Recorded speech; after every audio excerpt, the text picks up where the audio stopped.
morning. Welcome to DuPage Unitarian Universalist Church. It's a joy to have you with us. As you're entering our sanctuary this morning, please rise in body and spirit and join me in our welcome song, There's a River Flowing in My Soul.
Good morning. Welcome to the Sunday morning worship service at the DuPage Unitarian Universalist Church. My name is Mara Southorn, and I'm a member of the Board of Trustees. Unitarian Universalism is a faith tradition committed to creating a just and flourishing world for all people. Our Universalist theology tells us that every person is worthy of love. Thus, when we say, whoever you are, wherever you are on life's journey, you are welcome here. This is our message of love to you, inviting your whole self into this space to help us co-create a world centered on our values. We invite you to learn more about us and consider joining this community to enact our values of equity, justice, transformation, pluralism, interdependence, and generosity. Now I have 3 additional announcements. Did you know AT&T, the phone carrier, contracts with ICE? No. Did you? Now you do. Our church is joining with other community members for a peaceful demonstration to demand that AT&T drop its contract with the Department of Homeland Security and to stop profiting from terrorizing our communities. All are invited to join this peaceful demonstration across the street from AT&T, 423 South Washington, Naperville, in partnership with the UU Advocacy Network of Illinois, other faith communities, Indivisible, and others. We will line up along the Washington Street Bridge at Washington and Aurora Avenue in Naperville this Sunday from 1 p.m. to 2 p.m. See Karen Peck or a member of the Justice in Action team for more information. We are also excited to share that we'll be offering the Building Your Personal Theology class beginning November 17th. This is a chance to explore what you believe, why you believe it, and how your values shape the world you live and act in the world. No prior knowledge needed, just curiosity and an open heart. This is a reflective, supportive, sometimes even playful space to deepen your Unitarian Universalist identity. If you're interested, please see the video kiosk in Creeves Hall after the service or contact Steve Cooper for more details. We'd love to have you join us. And your Board of Trustees needs your input. Every year we hold congregational conversations on topics that are essential to our church's future. This year's congregational conversations center on our facilities, the building and grounds where our beloved community gathers every week. We need to know what strengths and challenges you notice about our space, as well as your hopes and dreams for its future. There are 3 dates for participation. Today, Sunday, November 16th, 1 to 3 p.m. here in the sanctuary. Wednesday, November 19th, 7 to 9 on Zoom. And next Sunday, November 23rd, 1 to 3 here in the sanctuary. Please RSVP on Realms so that we can plan appropriately for facilitators, childcare, and food. We look forward to seeing you. Now, if you're online, I invite you to greet each other through the chat. And if you are present here, I invite you to turn to someone you did not come with and greet them with a wave and a good morning greeting.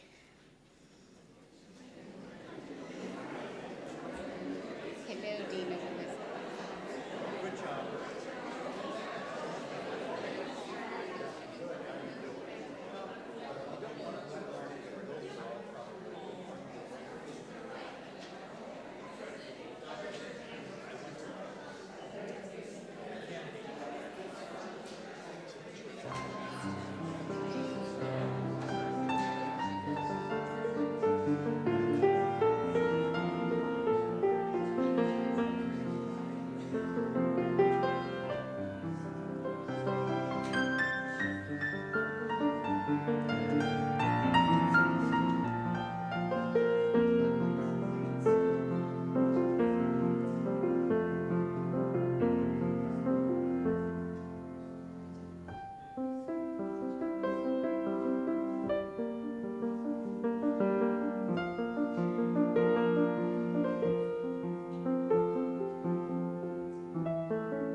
We light our chalice this morning to celebrate the love we share in this community.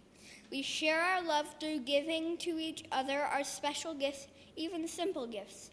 May our love, oh love, deepen this community and transform us so that we can transform our world.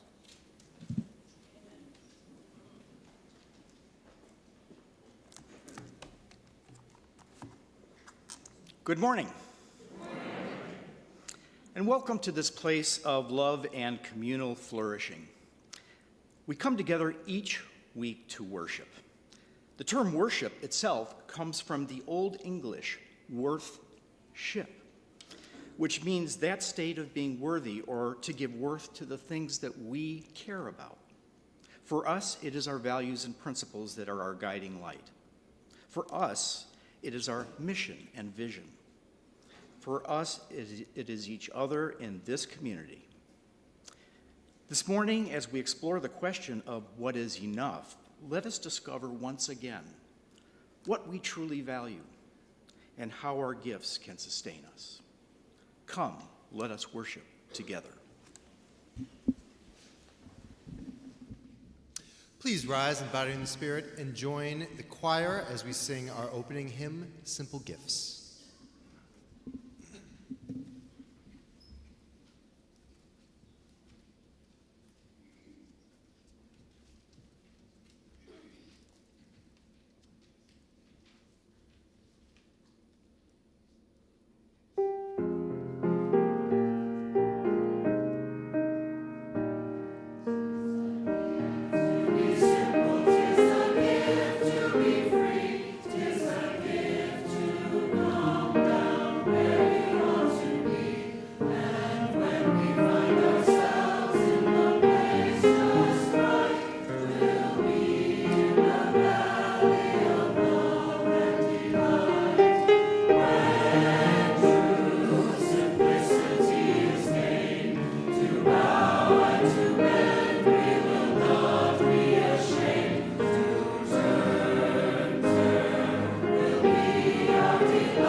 The mission statement of DuPage Unitarian Universalist Church reminds us of who we have agreed to be, who we are. Please join me in reading our mission statement. We gather as an inclusive community to grow in character, mind, and spirit, and to transform the world toward fairness, love, and compassion. The vision statement of DuPage Unitarian Universalist Church is our dream, who we wish to become. Please join me in reading our vision statement. We strive to boldly enact our values toward a just world as we nurture our growth to become a more inclusive and deeply connected intergenerational community.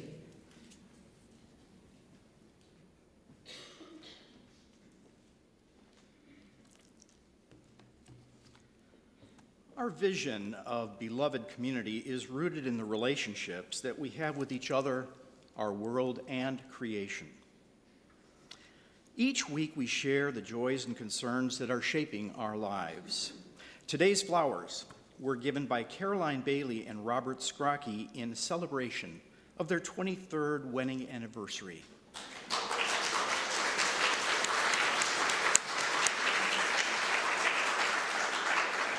Congratulations. We have another joy. Michael Forbes informs us that he's now a grandpa. Yeah, his daughter gave birth to an 8-pound, 9-ounce girl named Neve Dawn Magana. Dawn, by the way, was Stephanie's middle name as well. We wish them all well. Reverend Mandy asks us to consider this morning recent court rulings that will negatively impact our transgender community. The UUA, along with 8 other faith traditions, issued a joint statement this week that includes the following. Our faiths, our theologies, and our practices of prophetic witness call on us to say with one voice to transgender people among us, you are holy, you are sacred. We love you, we support you, and we will protect you.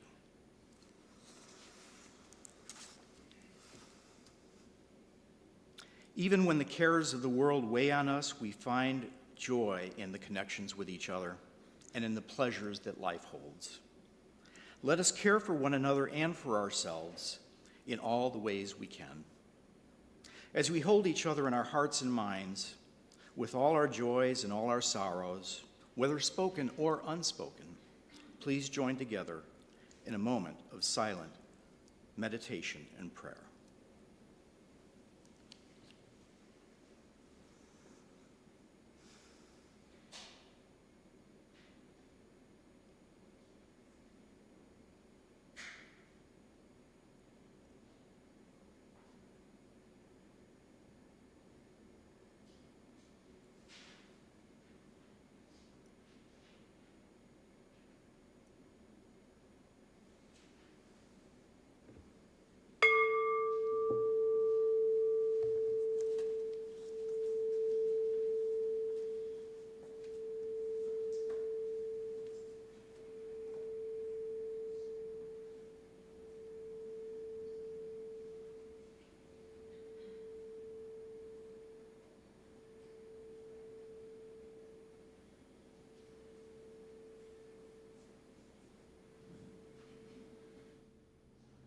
It is time to gather, and I would like to invite all the kids and the young at heart to come forward and join me for a story from one of my favorite authors.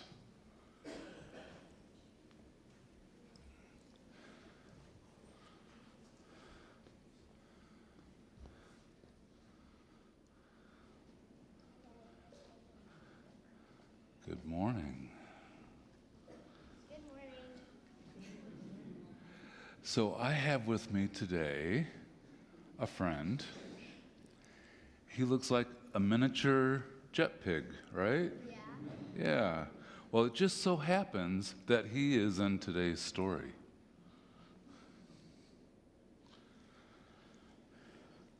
So my story is titled Maybe by Kobe Yamada, and it is illustrated by Gabriella Broke.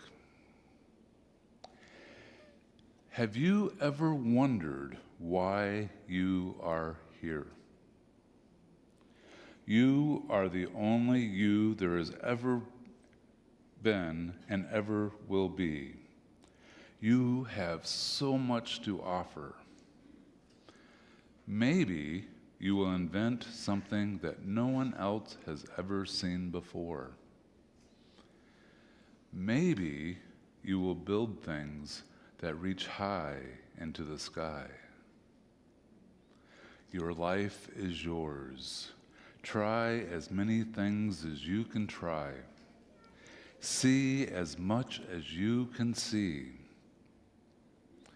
Wherever you go, take your hopes, pack your dreams, and never forget it is on journeys that discoveries are made.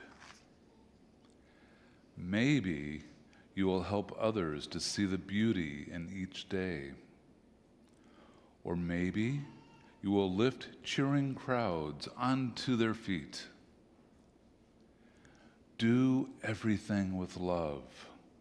Follow your heart and see where it leads you. Maybe You are here to shine a light into places that have been dark for far too long. Maybe you will speak up for those who can't speak for themselves. Maybe you are here to help in ways that only you can. There will be struggles, there will be fears, and it won't always be easy. And at times it will feel really hard, and you might make a mess of things. You may fall down. You may fail. But you will always get back up, and you will rise a little stronger and a little taller, because there really is more inside you than you know. And this world needs your gifts, your talents, your big ideas. And maybe you are just getting started. What if you are only scratching the surface of what you can do and who you can be? What if you have talents you haven't discovered yet? There is something powerful, even magical about you. You already have everything it takes to do big things. Maybe you have no idea just how good you really can be. And maybe you don't know how much you matter. But maybe, just maybe, the world has been waiting centuries for someone exactly like you. One thing is for sure, you are here. And because you are here, anything is possible. Did you see Jet Pig in the book? Yeah. Do you remember what Jet Pig stands for? Each letter in his name stands for one of our values. J, E, T,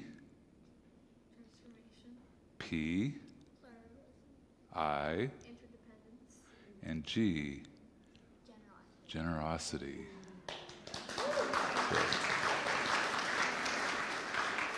In case you didn't hear, it was justice, equity, transformation, pluralism, interdependence, and generosity.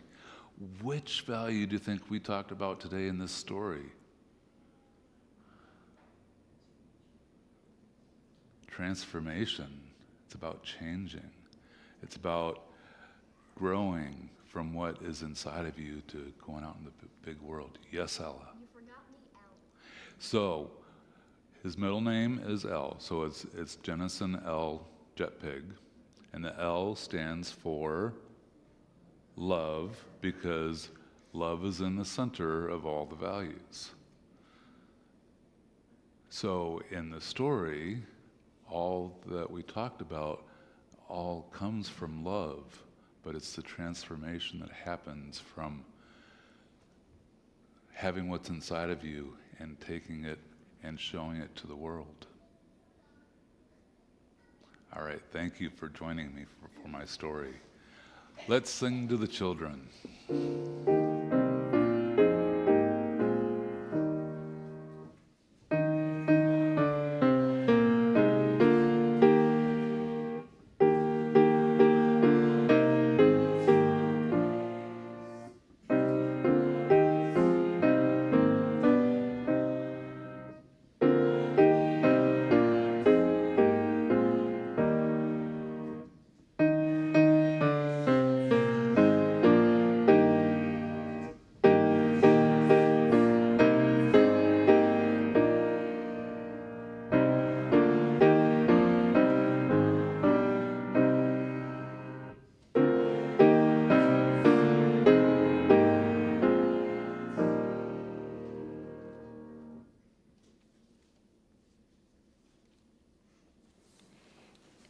Rebecca Solnit wrote, "Every minute of every hour of every day you are making the world just as you are making yourself, and you might as well do it with generosity and kindness and style."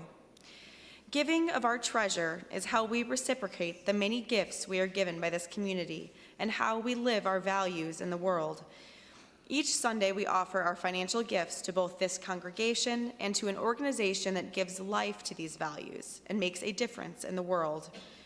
This month's special collection is the Transformative Justice Law Project, nominated by DUUC member Alexis Traki, which provides free, zealous, life-affirming, and gender-affirming legal services. Based out of Chicago, TJLP consists of a group of folks who believe in the power of communal care over systemic oppression. At a time when trans people are under attack, TJLP is providing essential legal support to trans folks in Illinois. As we pass our offering plate, know that it is a vessel that connects us to each other through our gratitude and generosity. So, give freely your thankfulness and abundance, that our values can forever take hold in our world.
The reading this morning is excerpted from an article by Ingrid Fettel-Lee, published in Living, entitled, "What is Enough?"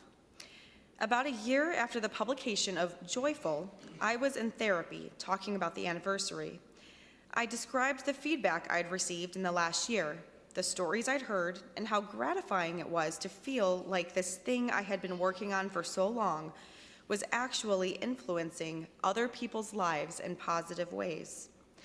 And then I summed it up by saying, "So it's good enough, for now." "What do you mean, for now?" she asked. "Isn't it just good enough?" I thought about it for a moment. As a type A, achievement-oriented person, I find I'm always looking at the horizon, even without thinking about it. I'm grateful for what I've accomplished, and I'm always up for celebrating it. But almost as soon as that's over, I'm thinking about the next thing. Good enough has always been a transitory measure, a milepost on the way to something else. Yet since then, I'm finding that the question, what is enough, keeps popping up in conversation, especially with other women who are juggling family and work and their own personal growth. How much success is enough? How much money is enough? How much food, exercise, effort is enough? Am I giving enough? And at the root of it all, a question our unconscious often whispers: am I enough? More, of course, is the counterpoint to enough. Thinking about it, it seems that part of our obsession with more can be linked to the pursuit of happiness. American culture has a moreness built into it, rooted in the fantasy of an endlessly expanding Western frontier.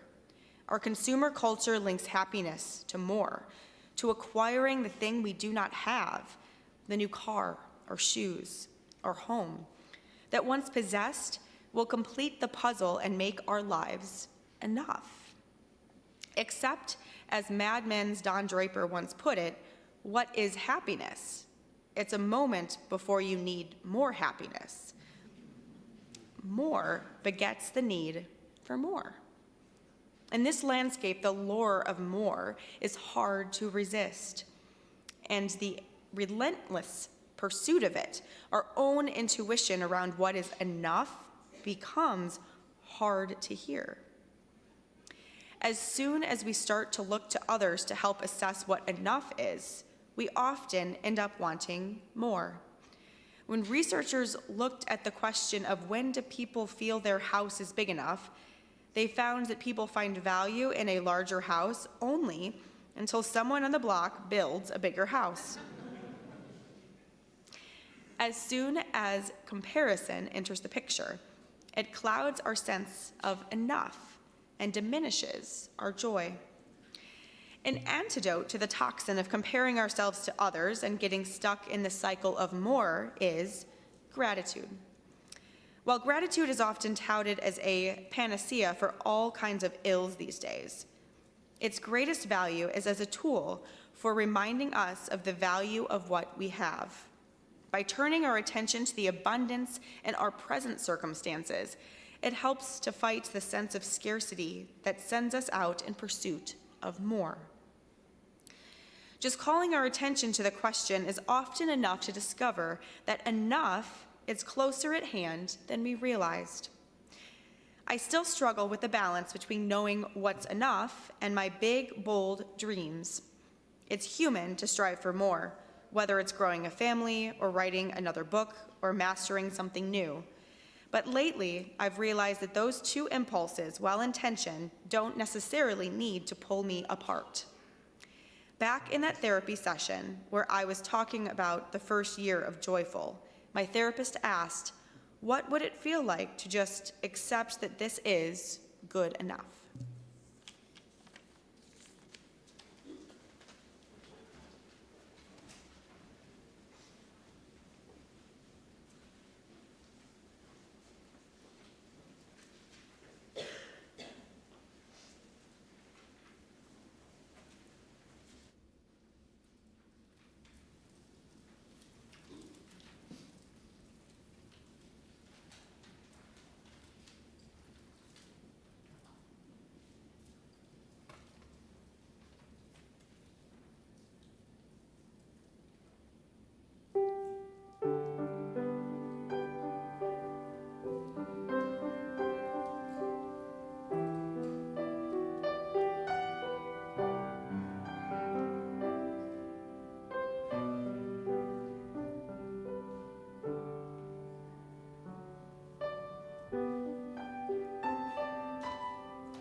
beautiful.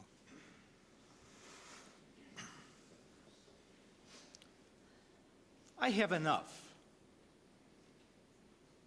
That was the response I received from Bill LaFountain, who was a faithful member of this community for many years until his death in 2015. I had asked Bill some 20 years ago if he was in good shape financially during his retirement. I knew Bill had been a Methodist minister and then a marriage and family therapist for his careers, and I suspected he did not accrue a generous retirement. So when I asked him if he was financially okay, he said, "I have enough." Straightforward, matter of fact, no hint of discomfort whatsoever.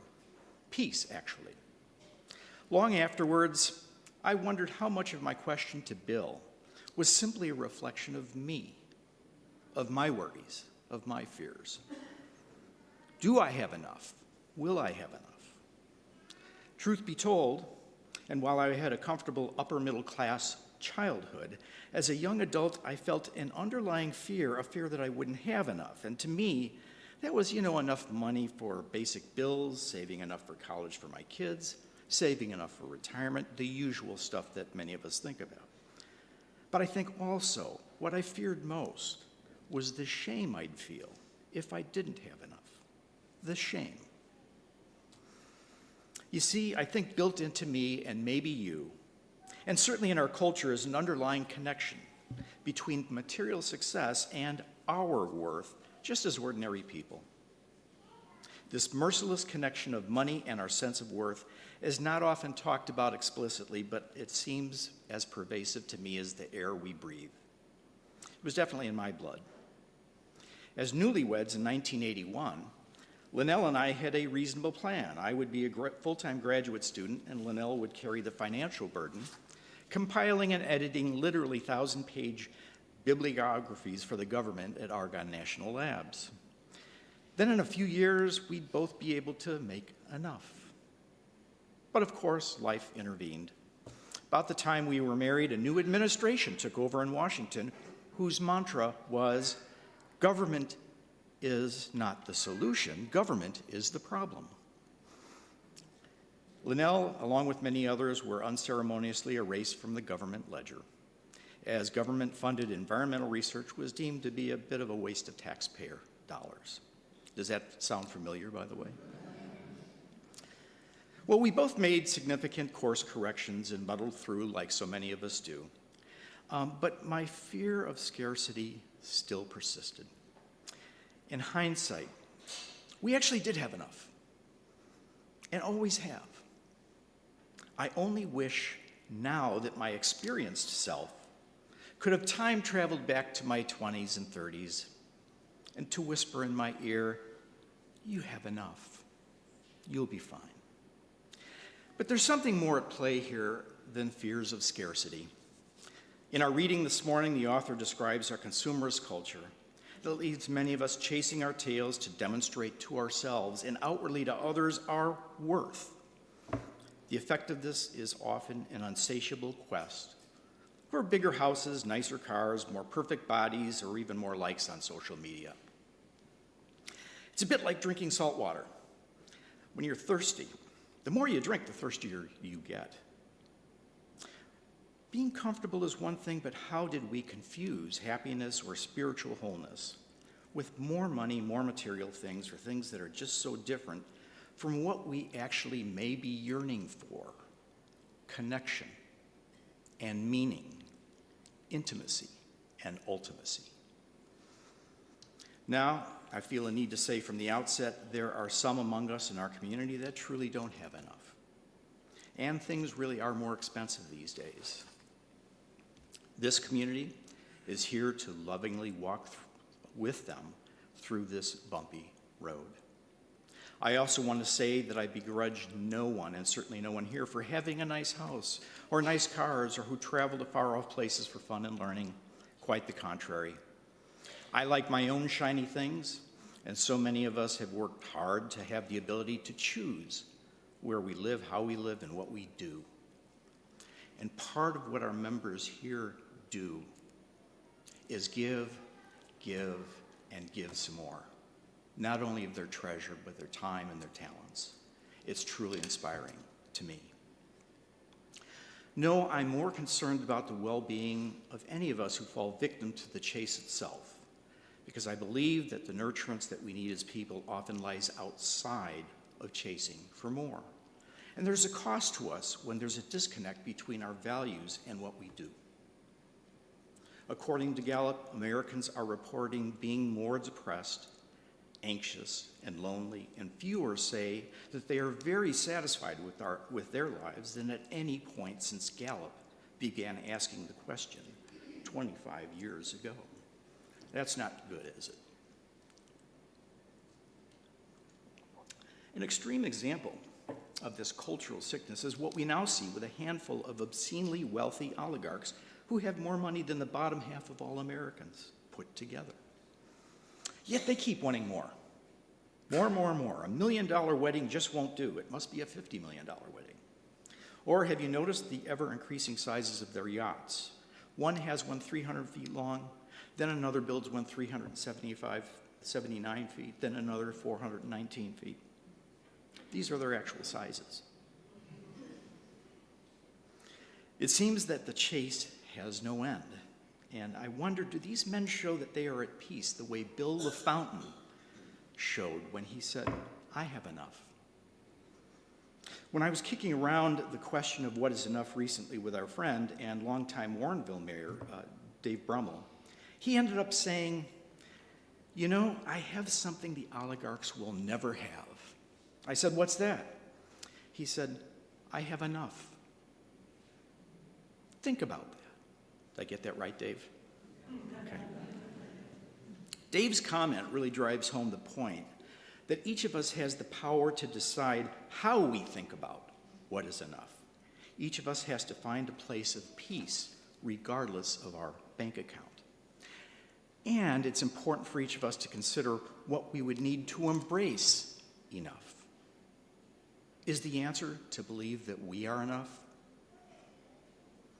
Let's face it, as children, not all of us were given the empowering messages that we heard in the Time Together story this morning, right? Some messages, even from our families or our religious communities, made us feel that we fall short or we are not worthy. Some, by the way, have found it useful to really just put these subjugating ideas on trial and just ask them for proof one way or the other. If you try this, you might just discover that not only are you good enough, but you are enough, even though you're not perfect. When you reauthor your own story about you, there is no need to keep up the chase, is there? Now, some of you may be wondering if our question, what is enough, must confine itself to just money and material things, and of course not. The answer to the question of what is enough is actually asking the question itself in a host of aspects of our lives.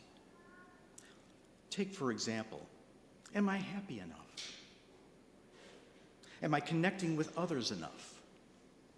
Am I connecting with my partner or spouse enough? Have I reached out to distant friends or family enough? Do my kids have enough unstructured time to just play? Answers may come just by asking the question itself.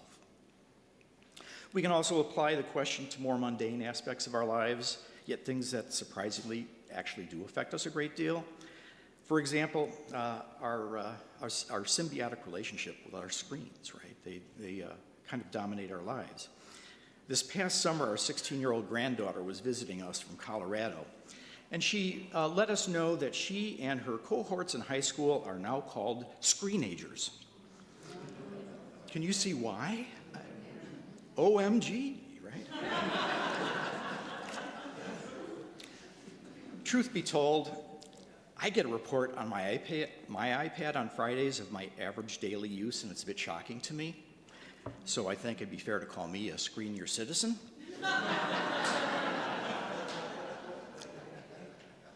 So asking the question, what is enough screen time, can I think be helpful to me and maybe you?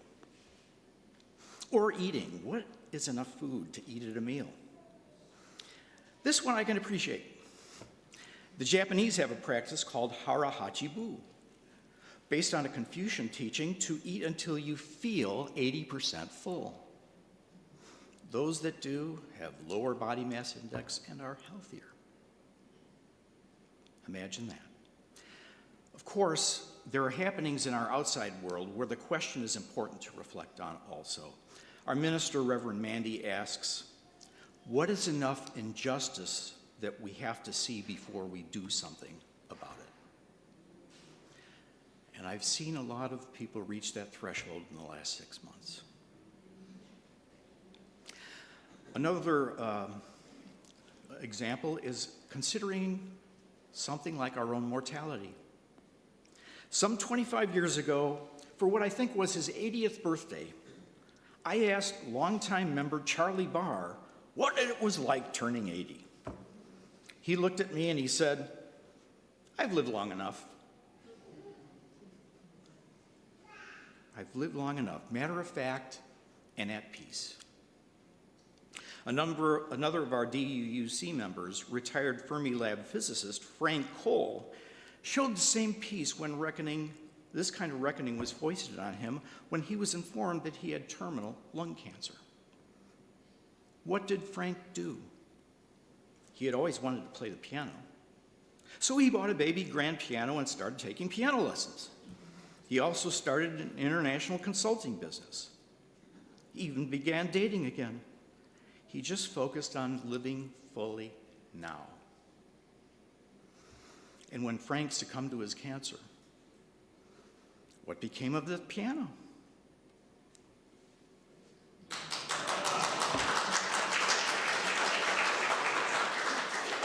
Sits right here for us to enjoy every Sunday. What an amazing gift. So I think looking at the question of what is enough can be rich and provocative, and I think you'd agree. I think it's actually really quite liberating. I think we end up thinking that we actually have more abundance than we thought. And key to this is believing that we, each one of us, has inherent worth and dignity, that we are enough and that we have enough. You often hear the stewardship committee or the minister talk about gratitude. It really is important to be considering what we are thankful for.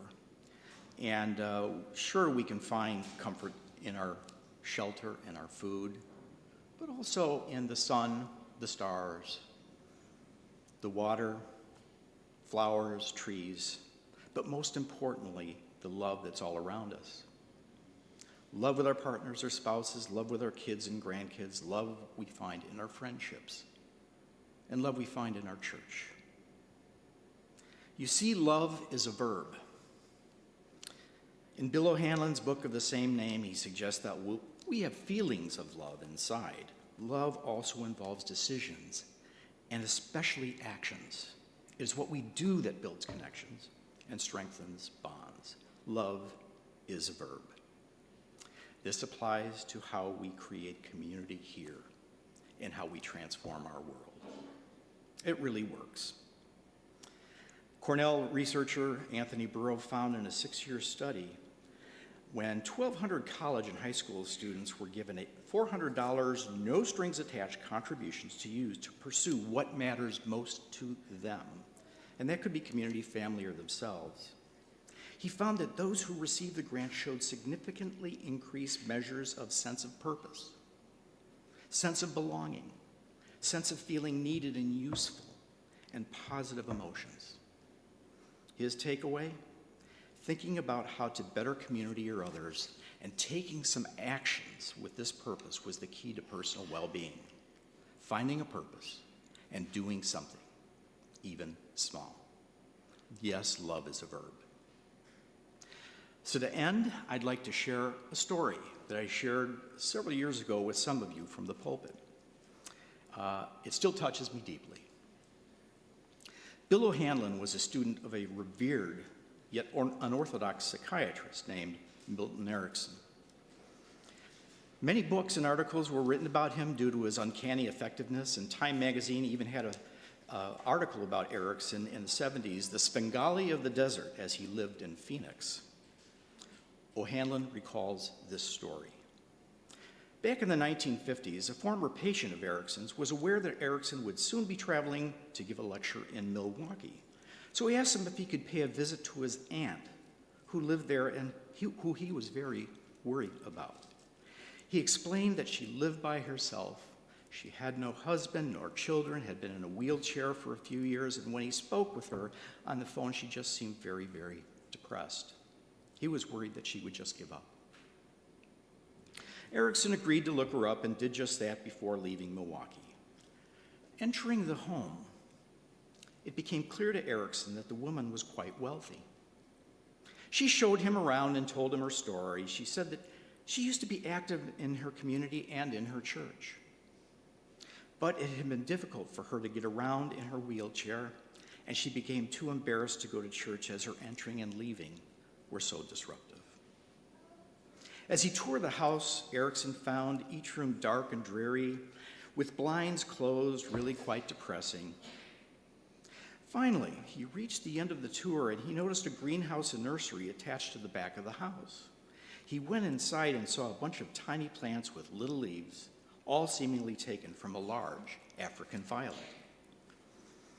He finally said to the woman, "Your nephew is quite worried about you." She said, "I know. He thinks you're depressed." She said, "Yes, I've been depressed the past 4 years." Erickson then said, "I don't think that's the problem." She perks up, curious. "You don't?" "No," he replied. "The problem is that you're not being a good Christian. You've got all this money and all this time on your hands and an amazing talent with flowers. So in accordance with your family's wishes, I'm going to give you some prescriptions, and I want you to follow them precisely. First, have your housekeeper buy a full-grown African violet of every hue that you do not own. Have him buy a large supply of soil and 200 gift flower pots. Second, I want you to read your church bulletin, and every time a baby is born to a member of the church, then have your housekeeper drive you to their home to deliver best wishes and an African violet. 3, do the same for every time a baby is christened and every time a church member gets sick and every time someone announces their engagement or gets married, or whenever a family loses someone. Bring a plant and offer congratulations or condolences and comfort." With that, Erickson left and never saw the woman again. 2 decades later, Erickson shared this story with a group of graduate students that studied with him. Bewildered, O'Hanlon said that he did not understand what Erickson had done and why, and that this approach was so different than everything he'd learned in graduate school. Erickson muttered something about seeing in this woman's story and house, room after room, nothing but darkness, with the exception of one spark of life he saw in the greenhouse. He said he thought it wiser to grow the flower than toil in the weeds. He then asked one of his students to retrieve a scrapbook from the top shelf of his bookcase. Erickson opened it and pulled out an old, somewhat yellowed Milwaukee newspaper clipping to show his students. The headline read, "African Violet Queen of Milwaukee dies, thousands mourn."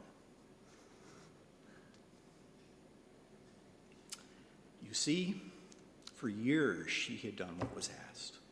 She shared her abundance. Her church was not large enough to accommodate all her mourners. May we all be touched by such generosity, and may we share our love just as freely as she did. May this ever be so.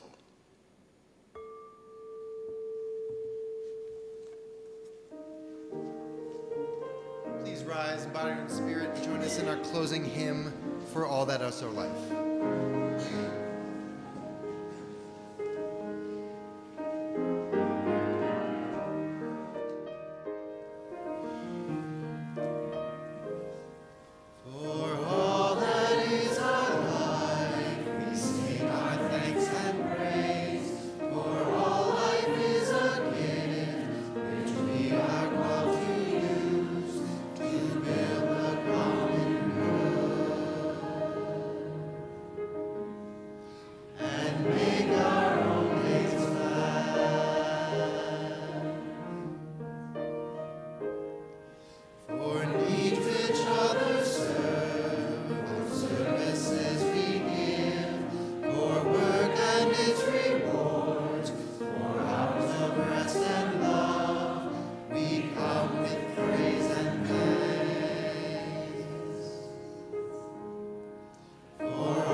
For the benediction, I'd like to draw from a poem called The List by Karen Michelle Miller. The food on my table, the bed where I lie, the one special person on whom I rely, the lessons I've learned over the years, the happy endings that bring me to tears, the people who love me in spite of myself, the photos of loved ones I keep on the shelf. Being alone in my own special place, having been touched by the power of grace, search your heart and you'll find before long your gratitude list goes endlessly on. For blessed are those, not who have more, but those who know what to be grateful for. My friends, may you realize that maybe, just maybe, you are enough. May you be grateful for the gifts you have been given. May each of you discover ever more the power of love, oh love, by sharing your gifts, even the simple gift of a flower.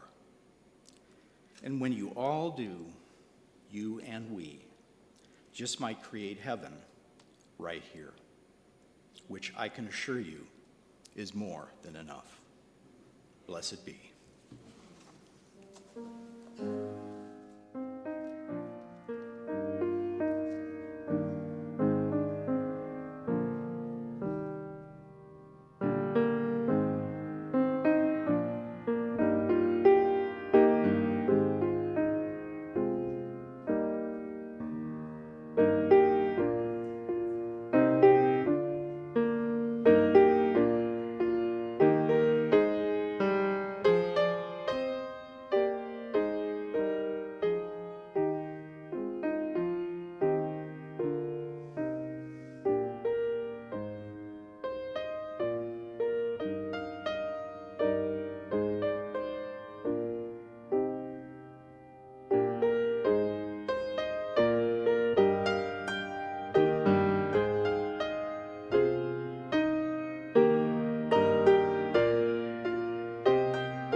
Please join me in the chalice extinguishing words. We extinguish the light of this chalice, but not the light in our hearts. Until we meet again, may the warmth of our community carry you.